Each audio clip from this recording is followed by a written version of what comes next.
Right guys, welcome back to the channel. It's been a quick minute. The coaching game has been very busy as of recently, so I've not had as much time as what I usually do, but we've sort of clawed back a little bit of time now. The thing that I was trying to do is all sorted, so let's get back into it. So in today's video, we are going to be covering how to get yourself a nice, lovely delt cap in 4 exercises.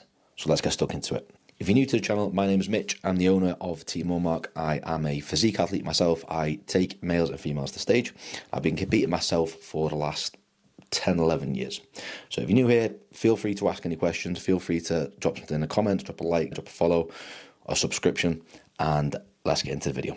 So first and foremost up on the list, and probably the most important one in my opinion, is the reverse pec deck. Purely because the rear delts, the reverse pec deck is actually hitting, is your rear delts, get neglected so often, and you'll find that even the lads that are hitting the back, yes, they're getting secondary involvement through rows and pull downs and things like that when they are hitting the back, but they're not getting any direct movement. That's almost like hitting your back and expecting your arms to grow if they are a heavy weak point. You need direct work to your weaker muscle groups. So let's get into the demo. So first on the list is the reverse pec deck. So you're going to line the bench up just beneath the rear delts, and then I want you to slide your ass back, as you can see here on the seat, almost like you're leaning forwards. This then aligns the rear delts but also gives the traps less leverage to take over the movement. Then as you drive back, I want you to round the shoulders forwards as much as you can, keeping the shoulder blades open as much as possible, and then drive the elbows backwards. I see a lot of lads sitting upright and just chucking it back, letting their shoulder blades come back with it, which will then start to bring the rhomboids and traps heavily into the movement, taking the focus away from the rear delts. Next on the list is your dumbbell side raise. Absolute staple, pure back to basic exercise. You simply cannot beat it when it comes to side delt development, purely because it's back to basics. You are just rip and grip. It gets butchered a lot, even though it's such a simple movement, because people want to just chase the weight. So again, let's go through the demo. Next up guys, the dumbbell side raise. So you want to angle the dumbbell so they sit at a 45 degree on top of your legs, and I want you to flare the lats so the arms comfortably sit on top. Then raise up to around 20 to 30 degrees out to the side in that shoulder blade plane of motion. A lot of people will chuck the hands up in the air with this, which will put a huge load and focus on your rotator cuffs, which we do not want. So be sure to keep those elbows out and on top. The dumbbell is light at the bottom and heavy at the top. So great for earlier on in the session when the delts have a better ability to get fully short. Third exercise on the list, guys, is your dumbbell shoulder press. Again, absolute staple. Every shoulder session needs a compound. Such a big movement. Like a dumbbell shoulder press, arguably the best exercise for overall deltoid development as a whole, okay? Now, when you're looking at the dumbbell shoulder press, this gets butchered heavily all the time because people just want to lift with their ego. They want to just chase a weight. They want to just lift the heaviest weight that they possibly can and just move it from A to B. Remember that if you're trying to grow muscle tissue, nobody gives a fuck how much you can lift. All they care about is what you look like. That's it. So let's go through the demo. Third exercise on the list is the dumbbell shoulder press. Okay, the setup. Far too often, I see lads doing this bolt upright.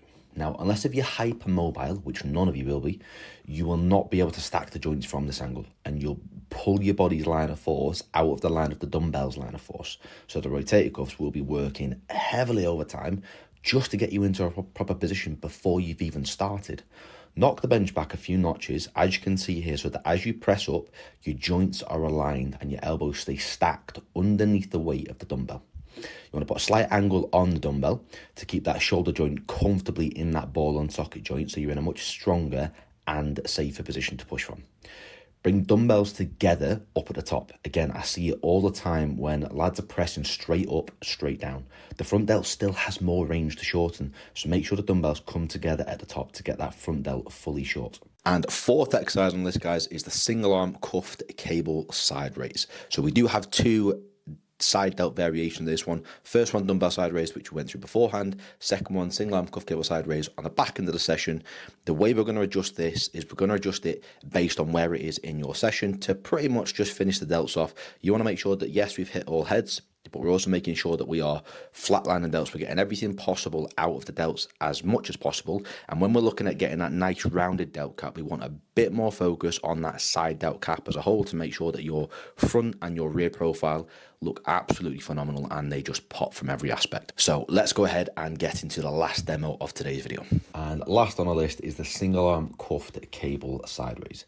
Now the main focus here is to challenge the side delt in the lengthened position, so at the bottom, and drop it off in the short, so at the top. And so this is great for back interview sessions when the delts are already quite done in and you just want to finish them off.